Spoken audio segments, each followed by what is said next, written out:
Sabe aquela história que é muito mais do que ela aparenta ser? Então, Pecadores, o novo filme do Ryan Coogler, é exatamente isso. Porque aqui a gente tem um filme de época com muito blues, com drama, com vampiros e tudo isso serve de base pra algo muito mais profundo. Já que esse filme, no final das contas, vai misturar vários gêneros, mas ainda vai conseguir ser mais profundo do que você imagina inicialmente. Porque os diálogos vão além do que estão ali nas linhas. E ao mesmo tempo, esse filme também consegue ser aquele entretenimento divertido pra quem só quer ir no cinema, sentar numa poltrona e assistir um filme e comer uma pipoca. Então eu sinto que esse filme vai agradar a maioria do público porque ele vai atingir todas as pessoas que literalmente gostam de assistir um filme na telona. E hoje eu quero falar sobre ele nesse vídeo, falar sobre os enredos, falar sobre o que acontece ao longo da história. Então vamos conversar sobre Pecadores, mas antes me conta nos comentários aí o que vocês esperam desse filme, vão assistir ele nos cinemas, coloca tudo lá. Coloca o emoji de demoninho nos comentários pra eu saber quem tá assistindo esse vídeo. E pra quem não me conhece, eu sou o Matheus, falo sempre sobre séries e filmes aqui no canal, então se você ainda não é inscrito, já se inscreve pra receber próximos vídeos. E eu já imagino que você já deixou o like aqui, então sem mais delongas, vamos falar sobre Pecadores. Quando eu saí da sala de cinema depois de terminar de ver o filme, eu fiquei com um sentimento bem conflituoso. Por quê? Porque por um lado, eu gostei do que eu tinha visto, mas por outro eu tinha ressalvas sobre o que eu tinha visto. E um pouco antes de assistir o filme, eu tinha visto a nota dele no Rotten Tomatoes e fiquei pensando, uau, por que as pessoas estão considerando ele o melhor do ano, né? O que os críticos viram nele pra considerar o melhor terror do ano? Então eu fiquei bem curioso. E depois de assistir o filme, eu entendi os motivos que eles estavam pontuando,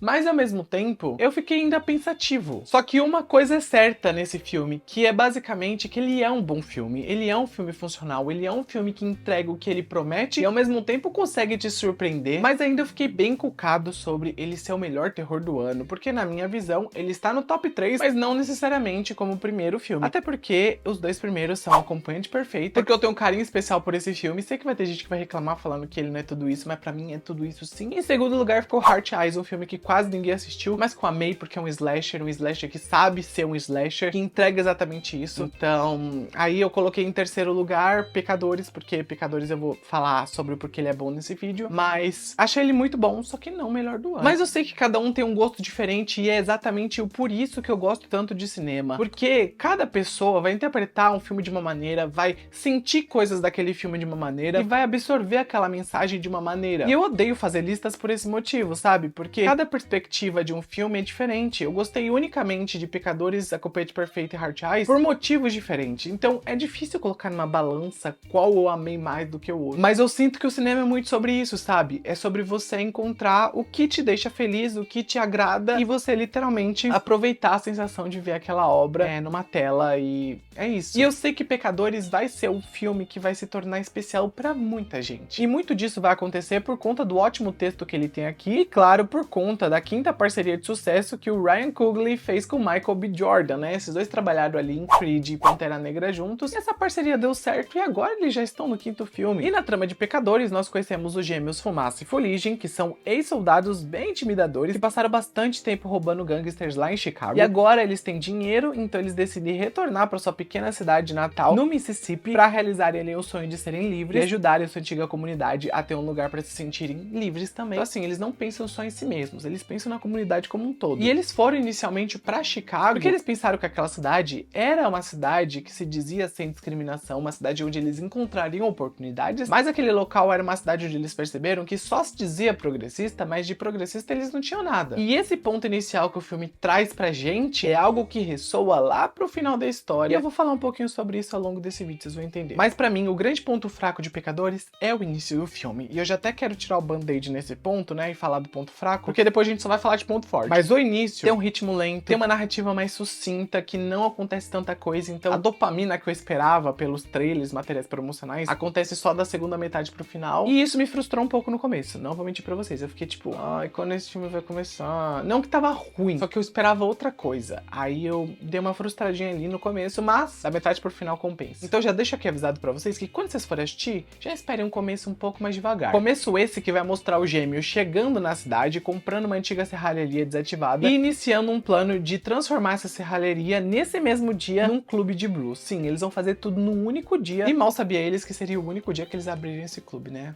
Tadinhos. Daí eles se reencontram com antigos conhecidos e contratam ali essas pessoas pra trabalhar na noite de abertura, e quando chega a noite, a festa se inicia nesse clube. Mas um trio de vampiros cantores aparece na porta desse clube e começa a matar os convidados um a um durante a noite, e o que era pra ser uma noite tranquila se torna um caos. E sim, você não ouviu errado, tá? São vampiros cantores que aparecem na porta do clube. E por mais que isso pareça esquisito e possa afastar algumas pessoas, não se deixe afastar por conta disso, porque, gente, esse filme usa a música de uma forma tão fantástica. Eu fiquei impressionado com quão boas eram as músicas, desde as composições até a sonoridade, até a forma com que elas incrementavam a história do filme. Essas músicas deram um pau em Branca de Neve, aquela trilha sonora lá, gente. Aqui, esse filme nem se esforça muito, eu nem sou fã de blues, mas eu amei cada música que tocou aqui. E eu usei a comparação de Branca de Neve porque foi o último filme que eu vi com música, tá? Mas de resto, assim, sei lá, Branca de Neve foi um cocô, então enfim. Mas voltando ao ponto que é falar sobre a música, foi muito bom ver o quanto elas moviam a história, o quanto elas se conectavam com o subtexto racial, que era o grande ponto forte que o filme queria abordar. E quando a gente fala de música aqui, a gente tem personagens fortes e importantes que servem como uma engrenagem para as coisas funcionarem aqui na história. E um deles é o Detroit Slim, que é um veterano que já tá há muito tempo sem ganhar seu próprio espaço para mostrar seus talentos. Temos também o Pastorzinho, primo dos Gêmeos, que é chamado assim, né, por ele ser filho de um pastor, mas o nome dele é Sammy, e ele é um jovem que tem ali um talento bem único para tocar violão e uma voz espetacular. E a música que ele toca transcende o tempo e o espaço e até conecta ele com toda a história da música no passado e o presente de uma forma bem sobrenatural e é legal. Aliás, tem uma cena bem lúdica ali no meio do filme, onde as coisas meio que se conectam e se juntam numa maçaroca de acontecimentos ao mesmo tempo. Uma loucura, uma cena que vai dividir o público de maneiras diferentes. Muita gente vai amar e vai falar, a melhor cena que eu já vi. Muita gente vai falar, que merda é essa? Então, eu acho que essa cena vai dividir aí a opinião das pessoas, mas é uma cena muito ousada, que assim, eu amei essa ousadia de uma certa forma, que eu não sei explicar. E ainda temos no filme a personagem Annie, que é uma curandeira espiritual, que tem uma conexão bem profunda com o Fuligem, e é basicamente o amor da vida dele. E também a Mary, uma amiga de longa data do Fumaça, e ele obviamente tem um sentimento forte por ela, coisa que ele meio que esconde lá no fundo do coração dele, mas a gente sabe que esse sentimento existe. Temos também um casal de asiáticos que servem a comida ali no clube de blues, e uma cantora que o Sammy está meio que atraído, ele quer provar a buceta dela. E eu não falo isso de uma forma que fuja do filme, tá? Então quando vocês assistirem, vocês vão entender porque eu falo isso. Mas assim, o filme falava sobre shot e buceta tantas vezes que era notável que o roteirista gostava muito de escrever isso. E eu vou deixar na mão de vocês aí escolher se isso era necessário ou não, mas enfim. E é claro que, voltando a falar dos personagens, os gêmeos são o grande destaque desse filme. Eles têm muito mais apresentado do que eles aparentam, e o Michael B. Jordan consegue fazer com que esses dois sejam casca grossa e às vezes cruéis, porém dentro deles, os dois têm feridas antigas. O coração deles é ferido, sabe? E a gente vai sendo apresentado pra história deles, e a gente vai entendendo o passado deles e se conectando muito com essa jornada que eles viveram e continuam a viver. E o grande foco deles é encontrar uma liberdade que eles tanto anseiam por muito tempo. E é muito legal ver toda essa jornada que o filme constrói pros dois, sem dar o protagonismo tanto pra um ou pra outro. Na verdade, eles têm o tempo de tela necessário, e na verdade, todos os personagens desse filme, que são muitos, né, tem um tempo de tela coeso pro que a gente precisa pra gente se conectar com eles. Então, cada um dos personagens ganha o seu pequeno momento pra brilhar. Nenhum deles ficou ofuscado. Mas agora, saindo um pouco desse rolê de falar de personagens, vamos falar da narrativa. A partir da metade do segundo ato pro final, torna frenética num nível que, assim, ela não para até o filme acabar. E claro que, pra mim, a melhor parte do filme é quando os vampiros cantores chegam, porque além deles terem uma presença muito forte, eles têm vozes ótimas, e eles também servem pra serem o paralelo onde eles são brancos e eles estão querendo atacar os negros. Então a metáfora tá bem escancarada, é quase redundante eu explicar isso aqui. Entretanto, o grande ponto forte que sai um pouco da previsibilidade é ver como o filme contorna esse elemento vampiresco que já existe em vários filmes e pega muito do vampiro clássico, traz pra cá, mas acrescenta a música de um jeito único. E parece que a gente tá assistindo um Vampiro School Musical, sem brincadeira, gente. Até o último ato, os vampiros têm músicas legais. E eu amei demais essa liberdade artística, porque eles mantiveram aquele rolê do vampiro não gostar do sol, do vampiro não gostar do alho, mas eles também colocaram vampiros que são diferentes, mas que ao mesmo tempo conseguem criar momentos sanguinolentos que são lindos de serem vistos. Eles também são vilões cativantes, as mortes que eles causam doem na gente, e além disso, é muito hilário ver eles pedindo pros sobreviventes entrarem pra família deles, eles, porque eles são uma grande família. E eles dizem que eles acolhem qualquer pessoa, até pessoas de cor. Isso volta pra hipocrisia que a gente tinha falado no começo do vídeo sobre Chicago, onde gêmeos foram pra lá pra encontrar algo melhor, perceberam que a cidade era uma segregação total. Tudo que eles achavam que era verdade era uma mentira fabricada pelas pessoas que viviam lá. Todas as pessoas daquela cidade eram falsos progressistas. Então toda essa pauta racial que o filme traz, sem jogar na cara do espectador, literalmente elas estão na entrelinha. E quem não assistir atentamente não vai notar. Na verdade, é difícil não notar, né? Mas eu sei que vai ter gente que não vai notar. Isso tá muito enraizado na história que o Ryan Coogler gosta de colocar em todas as suas produções, e aqui não seria diferente. É a mesma coisa que o Jordan Peele fez lá em Nós. Se você parar pra pensar, é muito parecido. Então assim, eu gosto muito de como esse filme te puxa pra um lado de terror, mas te joga pro drama. E te puxa pro terror de volta, te joga pra questões sociais. Te puxa e ele vai fazendo isso. Vai fazendo isso até ele acabar. E eu sei que o vídeo tá longo, tá? Eu vou finalizar, por favor, não saiam do vídeo. Já até quero que vocês comentem aí embaixo um vampirinho, sabe? Coloca o emoji de vampirinho pra saber que vocês assistiram até esse ponto, que eu quero muito saber quem tá assistindo os vídeos até o final. Agora eu preciso falar sobre algumas performances, começando pela Hailee Steinfeld, que interpreta a Mary. No caso, eu diria que a Mary Vampiro é o destaque pra mim. A Mary anterior, mais ou menos. Mas quando ela vira vampiro, isso não é spoiler,